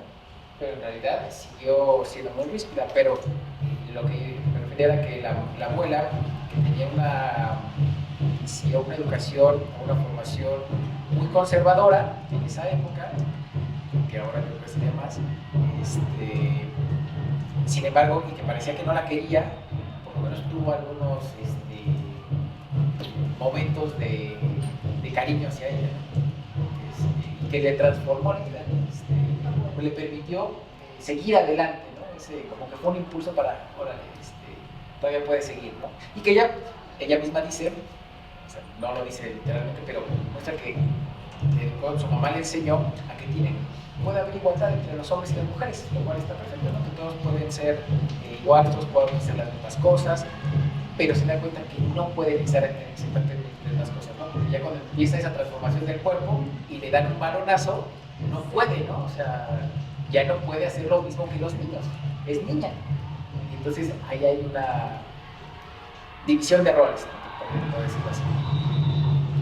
Pero sí que ahí está presente que su realización no depende exactamente de hacer lo mismo que un hombre, ¿cierto? O sea, sino que o puede ser, pero puede ser que no, ¿cierto? No para todos, ¿no? Sí, es que fisonómicamente pues no somos iguales, o sea, ya desde ahí viene la desigualdad, ¿no? En ese sentido, no es que sea desigualdad, simplemente somos diferentes, ¿no? No es biológicas, exacto. Entonces yo no te voy a poder cargar 10 puntos de cemento y haber todo un chico de no, o sea, y no es porque yo sea menos o demás, o sea, simplemente que somos fisiológicamente diferentes, ¿no?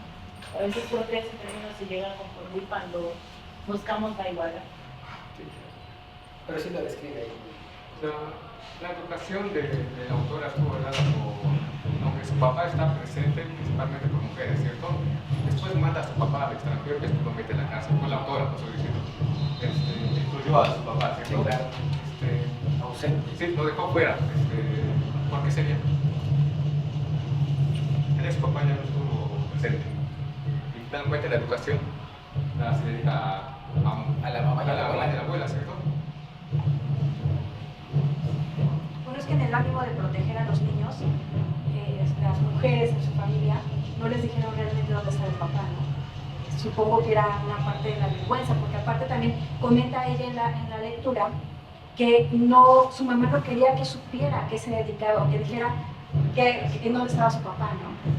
Entonces, pues, finalmente también era una causa en ese momento, bueno, y hasta la fecha, es una causa de vergüenza el hecho de que estés en un solo. Pero incluso hay una parte donde les hace una visita expresa el papá, ¿no se acuerdan? Y les dice que estaba huyendo y que yo no entendía por qué. Ya hasta después se enteró que era por peculado y dice, esa palabra está muy extraña, ¿no? Pero que ya después se enteró que eran como no que en la cárcel, ¿no? Que eran los delincuentes de cuello blanco, ¿no? Por el enriquecimiento ilícito, pero que ella cree que no era él. O sea, que no era culpable su papá porque se quedó en la ruina y se hubiera robado el dinero, en algún lado estaría ese dinero. Pero digamos que el papá está ausente porque en realidad quizá lo que quiere está destacando es el sexo femenino, cómo vive una mujer esa vida, ¿no? Quizá. O sea, señala que es importante su papá, muy importante, pero no es ausente y tanto porque cuando van a verlo la presión hay algo que creo que denota mucho que si bien las figuras masculinas no son las protagonistas, juegan un papel como de ejes, como incluso a veces a criticar la propia Guadalupe, como pues, su propio hermano que es un hombre, que es blanco, que es rubio, es aceptado más fácilmente que ella, incluso que es blanca. Y es como que utiliza el arquetipo de hombre, como muchos autores masculinos han utilizado el arquetipo de mujer en sus libros. Y precisamente, pero creo que el papel de su padre es muy importante para ella, porque precisamente cuando lo acusan de este delito, la va a ver, esta cita que dice: quería demostrarle al mundo que como el suyo, mi amor hacia él, hacia su padre, era incondicional, que la falta que se le achacaba, así como el hecho de que fuera inocente o culpable, me tenía totalmente sin cuidado. Se trataba pues de una especie de pacto tácito conmigo misma, y tengo la sensación de que mi amado adoptó esa actitud semejante. Si su papá no estuvo presente, significó algo importante en el momento, o al menos estuvo presente por unos años, tanto que no le importó el delito ni si fuera culpable o inocente. Ella ve a su papá como una figura importante. Y ahí yo veo niños, incluso a la teoría psicoanalista de Freud, de los padres, cómo determinan pues, nuestras vivencias. Y creo que ahí también hay una cuestión enmarcada por la situación económica de México, que dice que compraron una casa en las afueras de México, si no me equivoco, en Morelos, que para tener caballos y puercos y gallinas, y lo único que tuvieron eran perros, ¿no? Y que la fidelidad de ese perro era con el jardinero. Sí, porque nunca lo veía. Incluso la deja escapar. Que ahí también hay pequeñas introducciones a dónde vive. Al principio menciona que un conjunto de, no me acuerdo si 28 edificios, y después dice entre insurgentes y que se llevó a cabo las Olimpiadas en el otro extremo, ¿no? En el este. Y dije, acá, ¿será Tlatelolco? ¿Será acá? Y empecé a revisar otros insurgentes, ¿no? Y pues es una zona, no es de clase alta, ni siquiera alta, sería una clase media alta. Y entonces en los 70s, 80s, donde se ubica la historia, estaba terminando el desarrollo industrializado, o estaba concluyendo en ese periodo de México. Estábamos ya entrando a periodos de inflación y descontrol del tipo de cambio. Entonces no pudieron comprar animales de ganado o las bestias que esperaban. Y lo que yo vería ahí de parte del papá es que querían su casa de campo para pertenecer a ciertos grupos o alojar fiestas incluso. No fue por el ánimo de, queremos vivir en el campo, porque ellos siguieron viviendo en el departamento, ¿no? Una especie de, bueno, a lo mejor una casa de descanso, ¿no? Yo cuando deja ir a su perra, bueno, ella es porque, o sea, bueno, pues llevan a venir a su casa de su abuela, lo ve como estaba encerrada, así, no podía bajar las escaleras, estaban arriba, ella lo ve como un signo de libertad, dejarla ir, ¿cierto? No sé, hay como tomarlo, si fue un buen signo de libertad, porque ella no pensó que iba a comer, no pensó que incluso cuando se va y regresa una semana, regresa sola, ¿cierto? Pero no van a buscar a las perras, no sé. Bueno, no sola. No sé, ahí me causó algo. Ya iba con la semilla. Tiene otros párrafos importantes que cuando se van a le paga a su mamá cuando están en Francia, que se vaya 15 días, ¿no? Campamento, sí, claro. Intentan abusar de ella y todos ven, ¿cierto? Ya después pero le cuenta a su mamá y su mamá no dice nada, ¿cierto? Y ya después cuando se va con el tunecino, si su mamá dice algo, ¿cierto? ¿Qué podemos pensar de eso? Bueno, y cuando la intenta ayudar, todos ven, ¿cierto? Como que todos participan. Pero todos participan y sabían quietos, ¿cierto? Como si actualmente se pusieran a grabar y todo esto. ¿Qué podemos pensar? Es que como tal, como que no le intentaron violar, creo, ¿no? Más bien, el tipo se para encima de ella y le dijo, estoy tan exaltado que voy a, que no me importa, la voy a violar, ¿no? Y entonces empieza a hacer movimientos como de caer el tipo y ella automáticamente como en reacción se levanta y lo empieza a patear, ¿no? Que es extraño porque supone que era el más violento, ¿no? De la colonia, del grupo, porque era por zona, ¿no? Totalmente su zona, como recordarán, pues hasta daba miedo, ¿no? Cuando le preguntaban, no, quiero conocer esta Sophie, ¿no? Quiero conocer tu casa, no, es que es muy violento. No importa, yo lo quiero conocer, pero porque así lo tenían como registrado como una zona. Y no le pareció tan violento, creo que estaba más. Sí, me imaginaba que era peor, ¿no? Pero en realidad lo que hace es patearlo, ¿no? Cuando es un tipo más grande, más fuerte, no se defendió, ¿no? Creo que eso suena extraño, ¿no? Pero no sé, ¿qué les parece esa parte? De supervivencia, quizá, ¿no? Instintivo, ¿sí? No sé si sea, bueno, es un hecho ficcional. ficcional, no sabemos si eso realmente sucedió. Claro. Por Sí, uno, claro. la mamá no se preocupó, pero por otro sí fue por ella, se la lleva y deja a su hermano. Exactamente. Sigue a su hermano.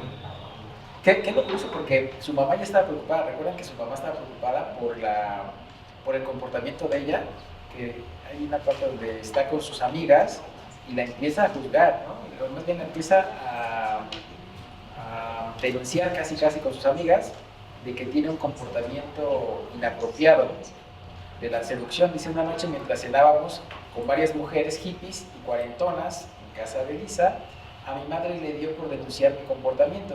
Dijo que desde que frecuentaba a ciertas amistades, yo estaba adquiriendo la actitud de una seductora, que todos los movimientos de mi cuerpo, la entonación de mi voz y mis expresiones lingüísticas respondían a un estereotipo, a un cliché de mujer escaparate, de muñequita.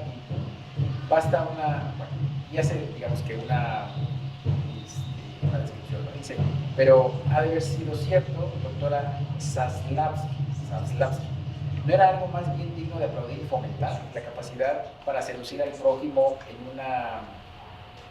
es una de las herramientas más poderosas que pudiera adquirir una mujer, mejor que el dominio de la lengua extranjera o la destreza culinaria? ¿No?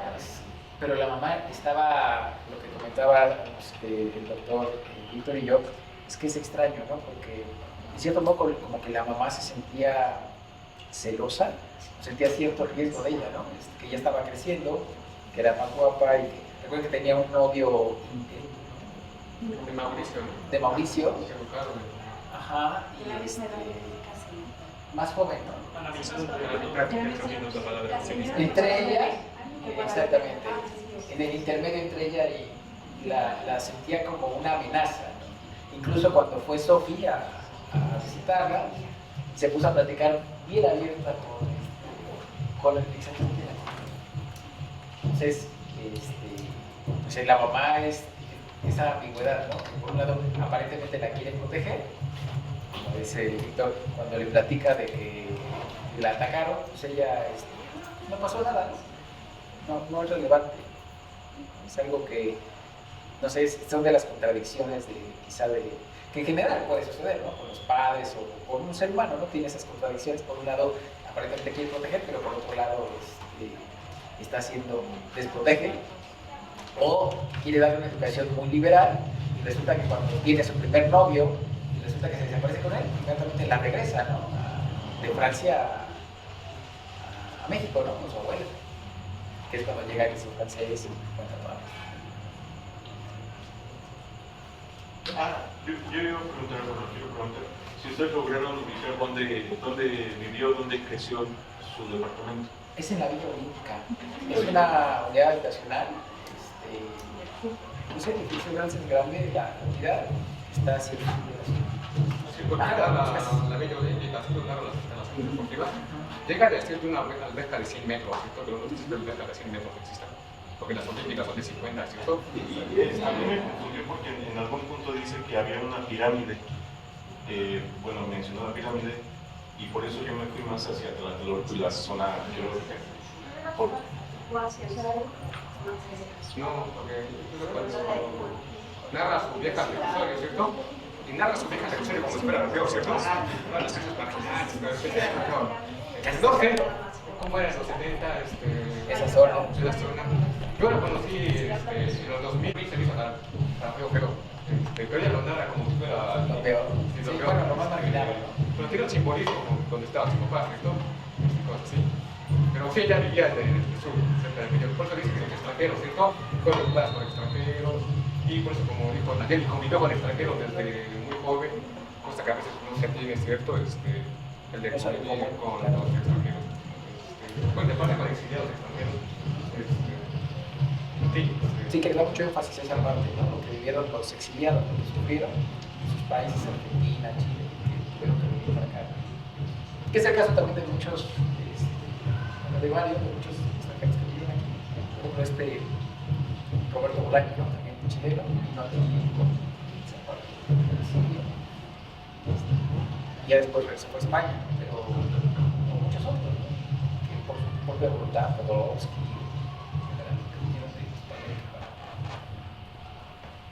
¿Qué otros simbolismos encontraron?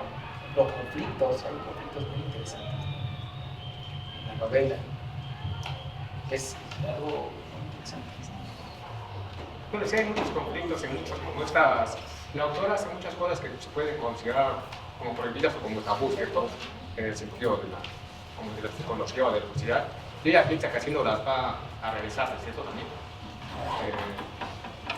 La arrogancia del padre, ¿no? La arrogancia de esta parte de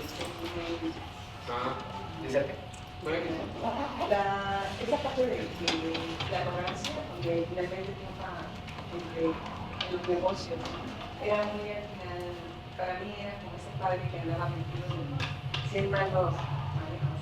Bueno, tal vez por eso lo castiga más a la cárcel respecto al conflicto de que él era ser técnico, que se hizo a sí mismo y se llegó a ser médico, ¿cierto? Pues tal vez lo manda para que se volviera más humilde. Pero también es muy generoso, ¿no? Porque les compraba de todo y decía que cuando daba unas propinas bastante sustanciosas, ¿no? A todos los meseros o a donde iban. Pero yo me imaginé eso, o esa gente de aquella época, donde de alguna manera estaba la pretensión y la resolución, ¿verdad? Realmente ahí estaba esa arrogancia. O la obsesión también de la mujer. El hombre a raíz de la educación muy conservador. Sí, claro, ese es un conflicto, ¿no? De la educación que nos mencionaba entre los dos polos, ¿no? Eran como dos polos opuestos, el conservadurismo de la abuela y el liberalismo de su mamá. Ese conflicto generacional que hay, que se dio muy claro. Y que incluso, por ejemplo, ella misma lo relata, se imaginaba con las hermanas Rinaldi, ¿recuerdan? Que si eso veían todos los días con sus papás, esa lucha de gorilas, dijo que, bueno, ese niño decía, no sé qué habrá sido de ellas, que capaz de que hasta se volvieron monjas, ¿no?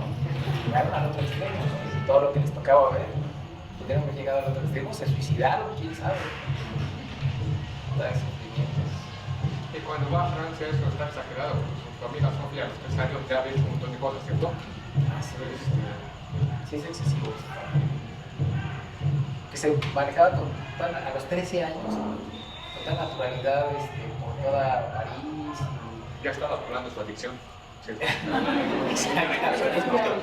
Y con toda solita, pero lo dejaban libre, ¿no? Como si ya tuviera 18 años o también esa escena donde eran mis amigos y ella sabía que le gustaba el otro chico, ya se me olvidó su nombre, y de repente los ven que se acercan a platicar y se van, ¿no? Los dos. Y da a entender como que se van por ahí a tener un encuentro furtivo, los dos, y una niña de 13 años haciendo eso, como que, bueno, no digo que no sea posible, ¿no? Pero me parece poco creíble en esta parte de la novela, como que es uno de los excesos quizá de la novela, pero digo, a fin de cuentas, estamos dentro de la novela y podemos dar por hecho que así sucedió dentro de la historia, pero como que no creemos esa parte, ¿no? Como también esa parte donde resulta que cuando va a Chile, conoce al tío, casualmente conoce al tío de Jimena, ¿no? Y que ve el cuadro que yo, pues a veces una coincidencia ultra extraordinaria, ¿no? Una entre no sé cuántos millones de posibilidades que sucedió, ¿no? Pero bueno, es parte de la ficción. Podríamos señalar. Pero, contrario a Cándido, la lectura pasada que a mí me costaron un poco más de trabajo los simbolismos de esta lectura, propiamente en lo personal, por la narración, por el tipo de narración. Siento que los simbolismos estaban más en los eventos que vivía, en los hechos que vivía, y cómo los contraponía con otras, o cómo se contradecían esos eventos con cosas que le iban pasando, como los 2 pesos que le dio la abuela, a pesar de toda su dureza, como la arrogancia del papá, que él se jactaba de ser un hombre en sí mismo. Personalmente me costaron más trabajo los simbolismos en esta lectura. Sin embargo, hay algunos que yo leí a lo largo de la narración, como ella creció, y propiamente por la adolescencia, la juventud, cómo va descubriendo su sexualidad, ¿no? Con lo de la escalera, con lo de que la mamá le dice, si lo vas a hacer, hazlo en tu cuarto. Y ella remata diciendo, cuarto que compartía con mi hermano. O sea, ese tipo de cosas. Sí, la verdad es que la novela tiene mucho que puedo señalar, pero generalmente, bueno, genera mucha expectativa, ¿no? Como uno puede ver reflejadas quizá en algunas etapas de la infancia, en algunos casos, puede ver, ay, creo que algo así pudo haber pasado, me pasó, no sé.